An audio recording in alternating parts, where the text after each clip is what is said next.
Everything in this universe has a beginning. The Big Bang. The formation of nebular matter into stars and planets. The first collections of amino acids in the Earth's oceans. The first creatures to leave them. The first mammals. The first primates that walked upright. The first religion. The first printing press.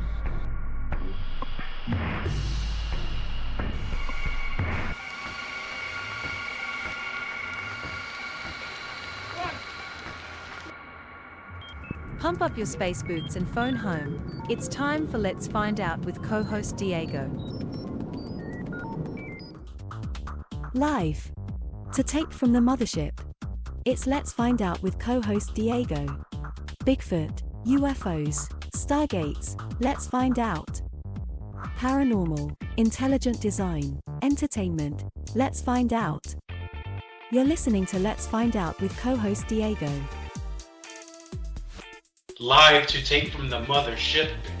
Welcome to another episode of Let's Find Out. On this episode of Let's Find Out, we have an author and investigator with numerous books under his belt covering all things about cryptozoology, the paranormal, lost civilizations, and ancient history. With his soon-to-be-released new book, Modern-Day Mammoths, we will take a peek into that book and also other topics of interest. I do follow our guest on social media. He often makes posts about the most interesting things, especially about a mysterious past right here in America. Please welcome our good friend Denver Michaels. Denver, welcome to Let's Find Out. It's been a long time, my friend. Yeah, I appreciate you having me. It's good to be catching up with you again, man. Yeah, I mean, I know you're a hard guy to pin down because I know you're traversing the United States and look at the posts and I read your articles that you post up and I said, man, I gotta have you back. I gotta have you on this new show. Yeah, I'm glad you thought of me. Yeah, I've been, I can't remember where I was when I talked to you last, but I'm out here in California now, so I've covered a little bit of ground since I talked to you. My goodness, I'm kind of jealous of what you're doing, but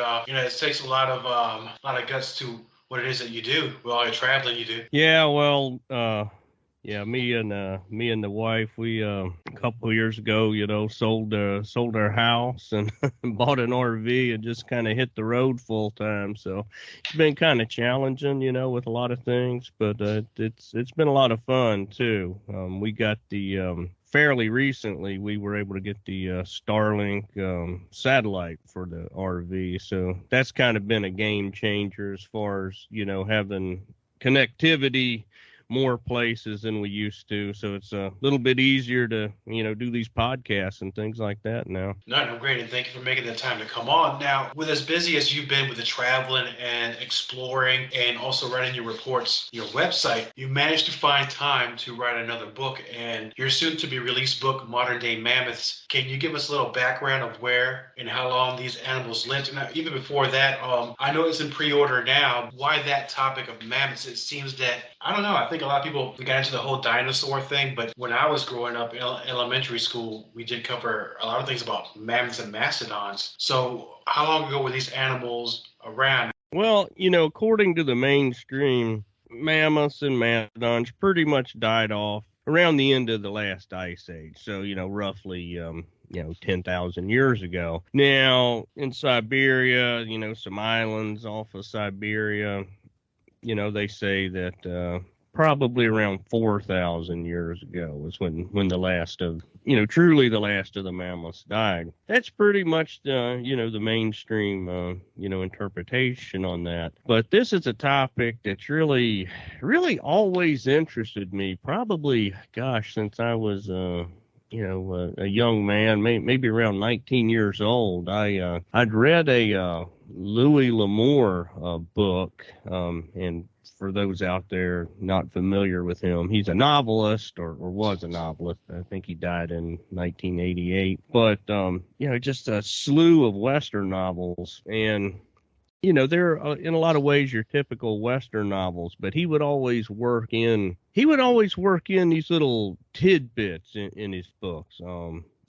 Things about pre-columbian Columbian visitation, things like that. And in one of his books, Jubal Sackett, the book takes place in the 1600s. The character in the book, he's got a kickapoo traveling companion, and he tells him about this, what all descriptions sound like an elephant. And, later in the book, blah, blah, blah, the main character, Jubal, actually is charged by a mammoth, and in the in the author's notes at the end of the book, Lamore went into how there's these Native American traditions of mammoths living into fairly recent times, and that just really kind of stuck with me, and really kind of ignited that interest. And so as the years went by, you just learn that there's all sorts of, accounts and supposed sightings. Even Thomas Jefferson, in his notes on the state of Virginia, wrote about a tradition of mammoths being alive, out toward the Rockies. So I really kind of cover some of those native traditions in the book and talk about some supposed recent sightings. And I think it'll be a fun book. You don't really see a lot of this subject matter covered in the cryptozoology circles. Bigfoot's popular and all of that, but I thought this would be a fun book. That'd be a little something different. Yeah, because other than I'd say a saber-toothed tiger is one of those things from thousands of years ago that was really popular for a little amount of time. Well, real quick, so before we continue with the mammoths and mastodons, are these both the same species? Did they share the same name, or were they just two distinctly different species overall? They're different species. So mastodons, they were a lot shorter. It's almost. It'd almost be kind of like an alligator and crocodile, They're very similar in a lot of, I would call them like cousins, maybe. I'm certainly not an expert on them, but yeah, they're I would call them cousins. Very similar, but they had differences as well. I think the mastodons more inhabited more like wooded areas, whereas the mammoths were more like out on the prairies, that sort of thing, I believe. And from my recollections from when I was younger, and even to my late teens, where schools were kind of covering these subjects. Now, some of them had like a longish kind of hair, right? Not like the elephants of today, where it's a thick skin. Yeah, they were covered in hair, and a lot of the traditions that I was referring to earlier talk about hairy elephants. I read a book by the Native American author and scholar Vine Deloria Jr., Red Earth, White Lies. And he talks about how the Sioux have a constellation in the sky, and they call it the hairy elephant. So, that I think those sort of things lend a lot of credence to the idea of these things. I'm not saying that there's necessarily any still around today. I think there might be in Siberia, but I think that they may have lived up to a few hundred years ago. And I don't doubt that, because I believe up to a few hundred years ago, it's just like hunting bison and buffalo. I think maybe were they just hunted for food, and they were hunted to semi-extinction? Yeah, I don't really think that they were hunted to extinction. I think that I think that their heyday was prior to the the end of the last ice age, and as conditions changed, I think their numbers just steadily dwindled down. But I think that there had to have been at least small pockets of them, alive, as late as when Europeans started coming over to the North American continent. And I know we're not really sure if they really were completely extinct, but it's just like anything on Earth. It goes in cycles. So with the end of the last ice age, when things were dying down and new species were rising up, so it was kind of like a survival of the fittest kind of thing. Was also like a climate change issue or food supply issue as well? Yeah, I think it probably was just the change in climate and just a whole slew of things. you had all kinds of megafauna, and it seems like at the end of the last ice age, that conditions. I mean, of course, there were cataclysms going on at the time, so there was all this constant change in temperature. Well, heck, there was massive floods in a lot of places, things like that. There's a site in Waco where there's all these Columbian mammoths that have just been buried beneath a series of floodwaters and things. So I think it was just a real unstable time with with what was going on to bring a close to the ice age. It's my understanding that a lot of the fossils of these animals were mainly found here in the Americas, right? Because I know you mentioned Siberia as well, but it seems like a large amount of them were discovered on this side of the world. Yeah, here and Siberia, there's still just these boneyards all over the place. But yeah, there's a lot of there's a lot of sites here in the Americas. I mean, there's like the one I talked about down in Waco. There's that one.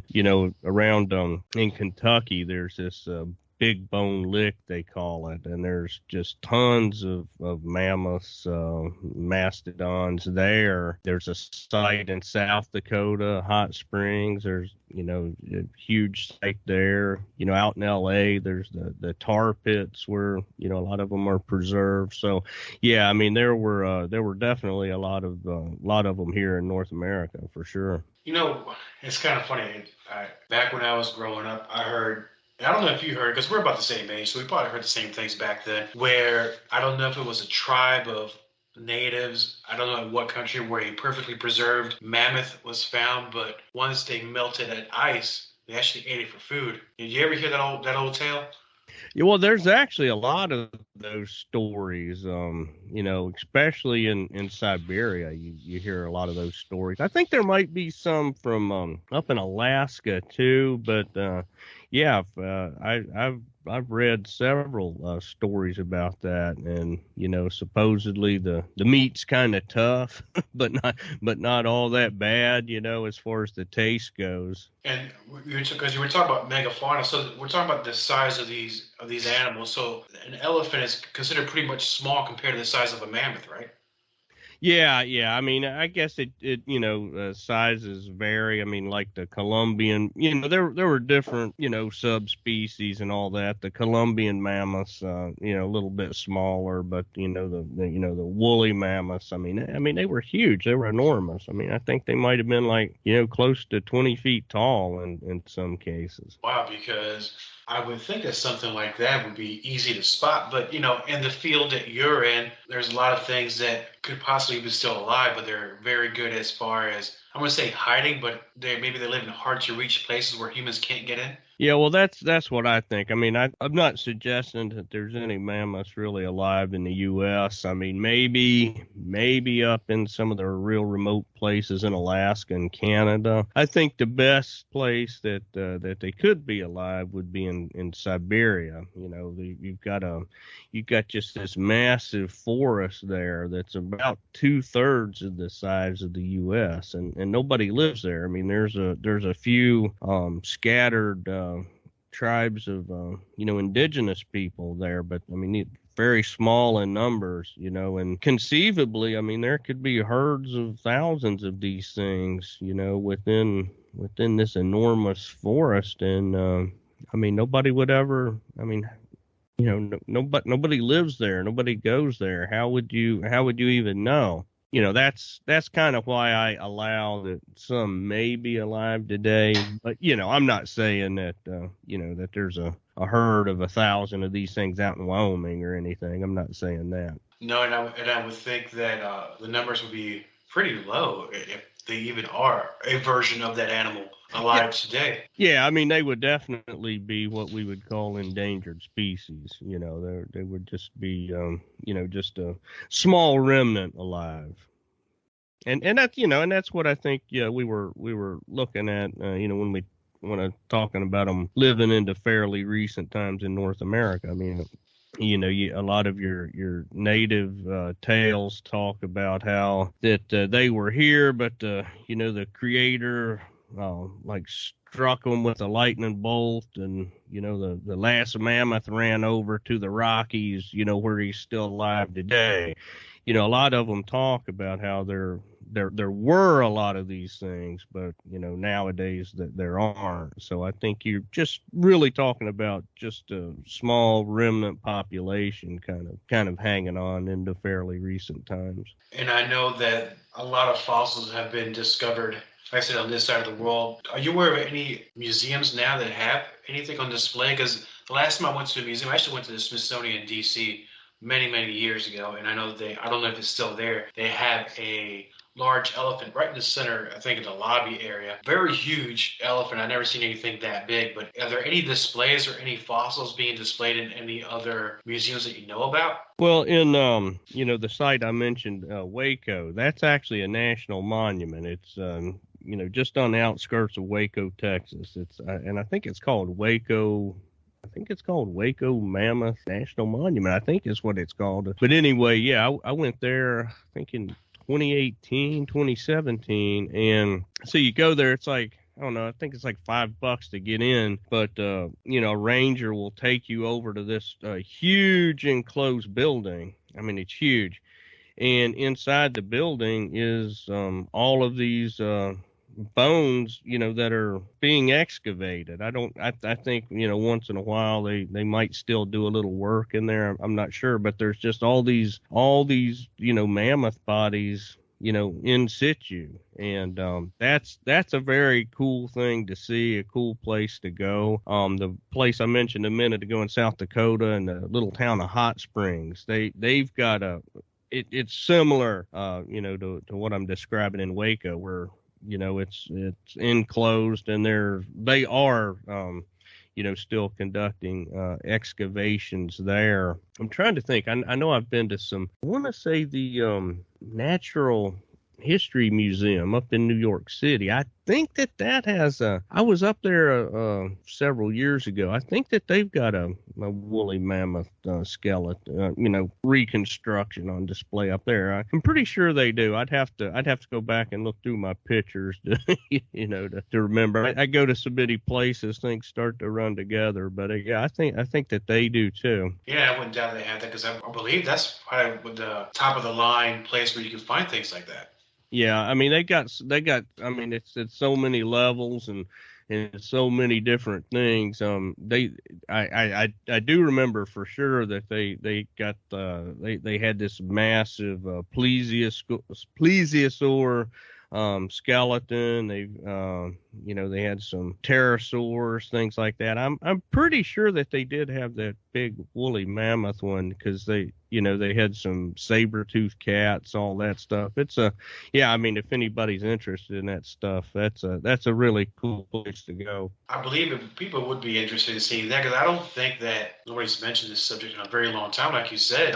So it would be to our benefit to, at least if we ever go to that museum, to take a look and see what they have there. Which brings me to, I know that I talked earlier that I pre-ordered the book already through Amazon. What is the tentative release date on that? Tentatively, the release is I've got it set up for May 1st. But the reason I did that is you can't set up your paperbacks. That's only for the Kindle version. It's a book I'm self-publishing, so I can't set up a pre-order for paperbacks, only the Kindle version. But I did that to kind of give myself a little bit of time. I think the book I think I'll probably release it in February, but I didn't want to have Amazon ding me and in case I can't get everything turned in time. But it'll probably be out in February. Put it this way: if it doesn't come out in February, then it will probably be in May, because I've got another book coming out in March, and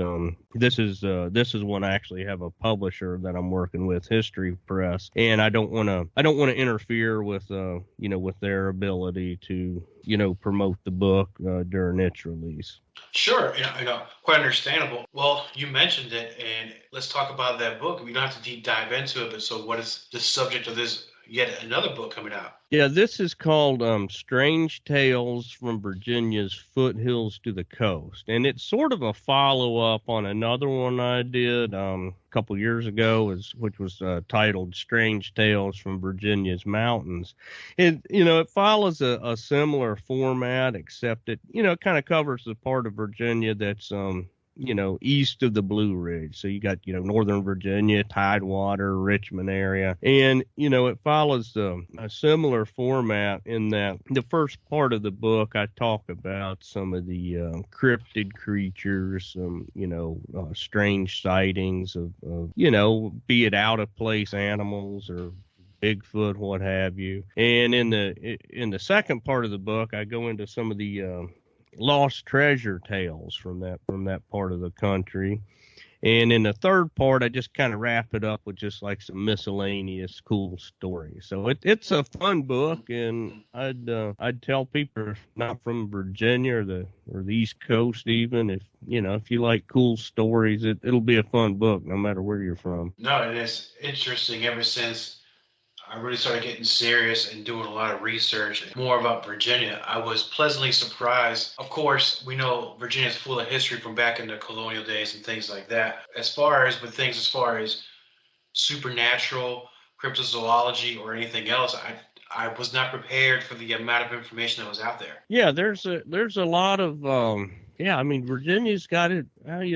It's got pretty much as much weirdness as about anybody. I talk some of the more fun stories in the book. Around the turn of the century, there was a creature that was at turn of the century. I mean the early 1900s. What I'm talking about, not this century. But anyway, the Dismal Swamp Monster was running around down on the outskirts of the Dismal Swamp, and that was a fun subject to cover. I do a chapter on devil monkeys.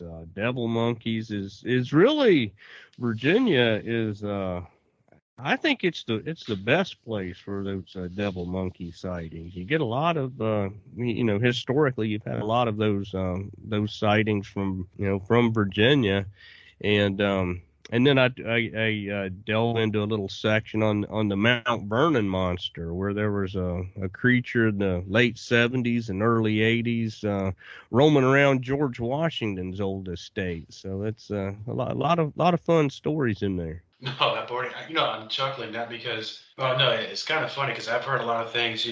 With Bigfoot. I'm in West Virginia with Mothman, Dogman, further in the south. But this is the first time I've ever heard the term devil monkey. I don't know. I'm like a third grader, so you have to excuse me. Well, devil monkeys, I mean, it's this weird phenomenon, I guess, within the world of cryptozoology, right? There's these reports of, and they just call them devil monkeys. There's no real consensus on what a devil monkey actually is. So basically, there's just all these varying reports where some people describe them as looking, real similar to lemurs, and other descriptions, they sound like baboons. Sometimes they almost sound like they're kangaroos, but almost always they tend to be sort of aggressive. And I don't know what you're dealing with here, if you've got just some escaped primates that have, just sort of gotten loose, and, they're aggressive just because they're in this strange habitat and this or that, or what have you. But, in southwestern Virginia in the 1950s,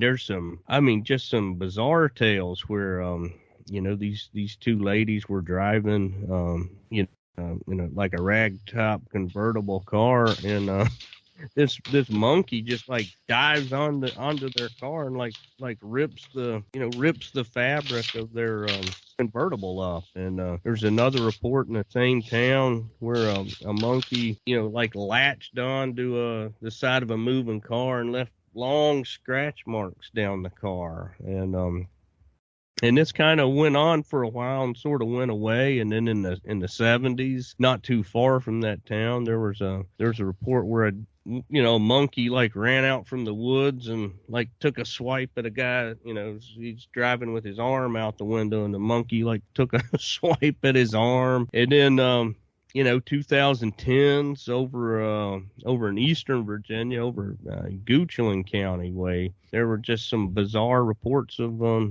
sort of, you didn't get as much of the aggressive stuff like that, but these reports of like a monkey-like creature just running amok, just really weird stories. No, and that's not too far from the truth, because Virginia has several drive-through safaris, mini zoos, and then DC, not far from the Northern Virginia, they had the national zoos there. And I believe that, was it a few years ago? I believe either a monkey or a red panda escaped from there. And I think they got it back, but that's not too far. I mean, that's realistic. They could have something been like that. Yeah. I mean, definitely there was, and I don't know if we're talking about the same thing, but I know that down in the Tidewater area, that there was one of those red pandas got loose from a zoo down there. And people don't realize that this sort of thing happens like all the time. Like, I follow that kind of stuff real close about exotic species that either get loose from zoos or private collections. I mean, probably maybe like every 10 days or so, I'll run across something where there's a kangaroo that's like just escaped from somewhere in New Jersey, and this stuff happens all the time. And a lot of times these stories just kind of, they just sort of peter out, and you don't really even hear if they captured, recaptured the animal. I mean, there was, goodness, this is not an exotic species, but, just like a year ago, a bison got loose out in the Chicago area, and it took them 8 months to capture the thing. So, I mean, it's hard to tell how many things escape and never get captured or found, and and how much this might contribute to some of your cryptid sightings and report. No, it's very possible you say that. I'm glad you said that, because I don't think that people are accustomed to seeing certain types of animals. So let's say a red panda. I mean, people think a regular panda. Nobody's ever seen a red panda, which looks nothing like a panda. No. So why it's called that? I don't know. That's the scientists can figure that out. More like a raccoon almost, or something. I don't know. So I think the term devil monkey makes sense to me. Now, you're talking about all these stories, and I know if you can get into it real quick, because I'm going to move on to the next subject, your website, where I was just recently reading about what we're going to talk about next, but your website, denvermichaels.net, correct? Yeah, that's that. Yep, that's it. I urge the listeners of Let's Find Out to go on the denvermichaels.net, because there's always weekly stories there with some strange stuff. And you also post it on your social and also on Twitter as well. One of the main things I brought you here, because I know we talked about the book coming soon, Modern-Day Mammoths. Please pre-order that through Amazon, and it's going to be a great read. I know it will be. We talked last time that I have a huge interest in giants, right? I don't know if you remember that. Yeah. And reading one of the postings you made on social media, and also on denvermichaels.net, and I think it might have been an older article you wrote, one individual comes to mind for the reason not only does this very important explorer gets criminally ignored, but from his own reports, and I'll say his name right, Amerigo Vespucci, he reports his findings, again, largely ignored letter about Islas de los Gigantes, so in English, Island of the Giants. It's, in my opinion, Denver, that the reason Vespucci gets ignored by historians, he made a great contribution to in his field, is because of the letters that he wrote about these giants, because it goes totally against the accepted history of the Americas. Yeah, I mean, that very well could be. Yeah, I'm certainly not an expert on Vespucci, but what he did, and a lot of people just have never even heard of him. I mean, I'll be honest with you, I hadn't really heard of him till I got into this research about giants, and then I'm like, oh, holy crap! This guy, what he did, he discovered that the Americas were their own separate landmass, and not the no, not just the outer fringes of Asia. So so the Americas, they get their name from, Amerigo Vespucci. And, it's like, wow, I, I had no idea. But to the point of the story here, I believe it was during his second voyage. He and I think either 8 or 9 crew members, they landed on what they thought was a deserted island. They were there, I think they were looking for fresh water, and they come across these enormous footprints in the sand, huge. And so they followed these tracks and into the island, and they came upon some huts, and they came across these 5 women. 2 of the women were old. They said 3 of the women were young, but they were enormous. And I can't remember the name of the guy, but in his writings he mentions a guy who's like the tallest guy that they know, and I forget his name, but anyway, they were like way bigger than this guy, and they were just astounded at how big these women were. And so of course, in the old, I guess, European way of doing things back then, they were just so fascinated that they planned to kidnap the 3 younger women and take them to Spain, just because they were just like, they couldn't believe how big they were, and they were going to take them back to Spain for just I guess to put them on display or whatever they were going to do. So they were kind of formulating their plan, and I'd have to look at my notes. I don't remember how, but they went into a hut, and then in this hut there was like 30 some men, and the men were just enormous. Of course, a lot bigger than the women, and they said that they had these massive bows and arrows. And so, long story short, they're like, yeah, let's head back to the ship. And they went ahead and got the heck out of there because, the men were just so large. And so they named it the Island of the Giants. And the island, I believe that would be modern-day Curacao. I believe is the island that they were talking about. Yeah, I was going to ask you what the name of the island was now, Curacao. Yeah, I know where you're talking about. And so his plan didn't work out as well as he thought. Yeah, the plan, was to take 3 of these young women, and they said that they were going to take them, to Castilla, and they just they decided against it, and like you said, I've got that story is on my website. I've actually got the word, I put the writings from the Vespucci voyages there on it, and it's pretty fascinating to read, and of course detractors would say, that, this is just a made up story and this and that. But, the thing about it is that's not really an isolated story. In Patagonia, Magellan, when he was sailing around Patagonia, and I'm not sure if I have a story in my website, but it's in my book, Giants Men of Renown. I've got tons of these stories. But anyway, in Patagonia, Magellan and his crew, they saw these men that they said were 12 feet tall. And actually, in the writings, it said that Magellan and his crew, that they kidnapped 2 of these men. And same thing like Vespucci was going to do. They were going to take them back to Europe, but just because it's such a curiosity. But, the writings say that the 2 giants fell ill on the voyage and died. So, that's kind of like what I'm saying. What these things aren't isolated stories. Sir Francis Drake and crew in Patagonia, reported seeing footprints in the sand 4 times, the size of their largest man's foot. Sir Thomas Cavendish and crew in Patagonia, they recorded seeing men 12 feet tall.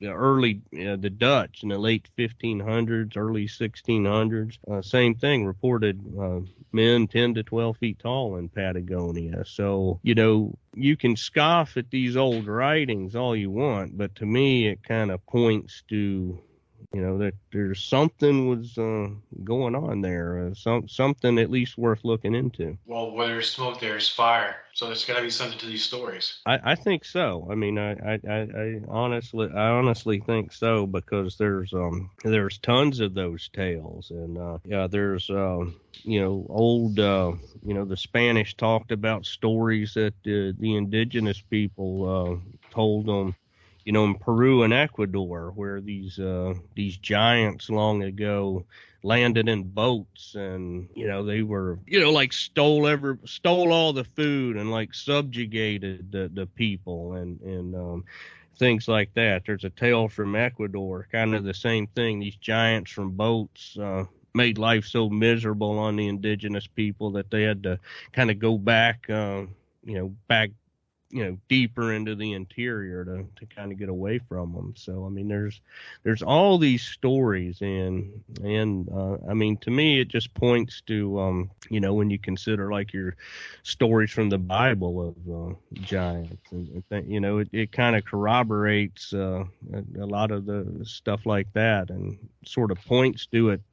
There was a time in our past where there were literal giants on the earth, I think. Yes, and then I know you're talking about the Bible thing. You're talking about the Genesis 6:8, where it talks about the men of old men of renown, or I believe it was the sons of God came unto the women, the human women, and they married them and had their descendants, which were giants, and they're cannibalizing anybody. And I'm not a scholar, so I just gotta put that a little bit better. But actually, it's interesting you mentioned that, because the last 15 years that the whole Genesis 6:8 has taken a whole set of legs on itself, because there's a lot of people out there now, even in the churches, talking about just that with the giants. Yeah, it's it does seem like people are paying a little more attention to this stuff now, and instead of just writing it off as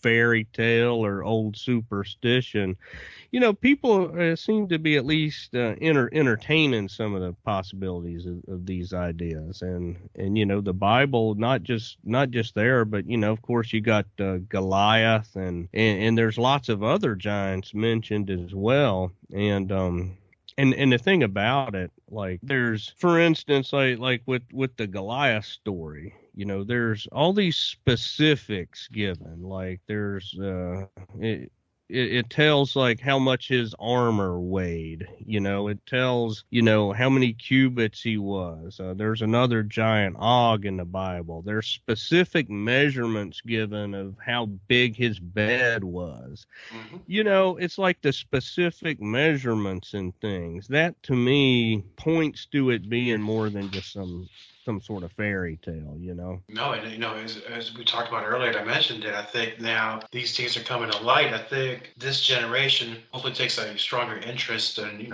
in the history of what really happened, not just the what's being fed through television, because that's a whole different show there. But I'm hoping that this generates more interest into a new age of exploration. Yeah, that would be great, I think. It's I maybe I'm kind of defeatist a little bit, because I don't know.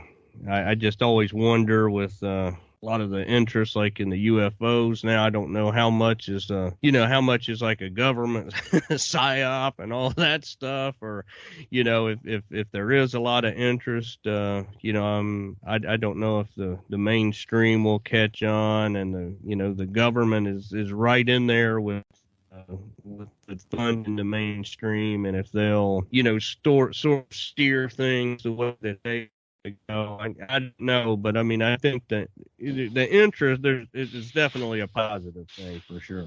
No, it is. I think that and what you were saying, there might be a lot of information that's just actually disinformation placed there on purpose. It's almost like a red herring, so that way when or where it's really happening, people say, well, that's fake, I'm not worried about it. Meanwhile, guess what? It just happened. Yeah, it's and that's the thing about all this stuff, whether it's the stuff I'm writing about or other folks are, it's really hard to separate the wheat from the chaff sometimes. And I tell people that read my books, I'm not an expert on anything. I'm just some guy writing about weird stuff. So you just read my stuff, take away from it what you will. Don't take my word for it. Go read some other books and look in the bibliography I got at the end of the book. Check out some of those sources yourself, and come to your own conclusion about things. If you take 5% of what I read as truth, cool. I'm glad I was able to expose you to some new ideas or this or that. But definitely, everybody needs to, do their own, soul searching and research and all that. No, and I think that's what you and I are about. I'm about asking the questions and then coming up with my own theories or answers or even more questions, which is why people such as yourself are very important, because you're asking the questions, you're providing the information, you're providing the evidence, and then ultimately is make up your own mind. Yeah, I mean that's really what I'm all about. I'm just about asking the questions, and to be honest with you, like all the books I've written and all the things I've done researched over the years, I mean, it's really left me with more questions than answers. I really don't feel like I've solved anything or figured anything out, whatever it is. But the quest is a lot of fun, and like I say, I just there's a lot of these old stories out there that I think have some truth, and the more of these things I can bring to light and let folks make up their own mind, then that's what it's all about. Absolutely. And, and speaking for myself, I'm thankful that you're at least resurrecting some of these stories or tales and giving it new life. So that's very important. So with that, other than denvermichaels.net, where else can the listeners find out more about the work that you do and the places you're going? Yeah, so denvermichaels.net, I'm real active on Twitter. I've got a Facebook page. I've got a YouTube channel also, so just look up author Denver Michaels on YouTube, and I post some videos periodically, things like that. It's another place to find me, and as far as my books go, just go to Amazon. All my books are there. You can find all my work on Amazon. Great. Go to Amazon.com or denvermichaels.net and find out more about his works and what's coming up later in 2023. Denver, it's always a pleasure speaking to you. And if possible, if you can come back later in 2023 and give us some more stories and let us know about some of these articles that you're writing and your projects, we'd love to hear more about it in 2023. Yeah, sounds good, man. Just hit me up anytime. Excellent. You're going to get sick of hearing from me, but thank you very much for being on Let's Find Out. This has been another excellent episode of Let's Find Out. Thank you for coming on board this journey with me. At the end of the show, information will follow about where to learn more about this show and what episodes will be released next. Until next time, my friends. Thank you for listening to Let's Find Out with co-host Diego. We're on Spotify, Google Podcasts, TuneIn, Pocket Casts, and on Anchor. For more information about Let's Find Out with co-host Diego, please visit us on Facebook.com/co-host Diego, on Twitter at co-host_Diego, and on Instagram as co-host Diego. Copyright co-host Diego. All content for Let's Find Out is the property of co-host Diego and is served directly from our servers with no modification, redirects, or rehosting. All celebrity impersonators are paid performers. The impersonated celebrities do not endorse or promote any views or opinions expressed by our guests, co-host Diego, or Let's Find Out. The information shared on Let's Find Out is provided on an as-is basis with no guarantees of completeness, accuracy, usefulness, or timeliness.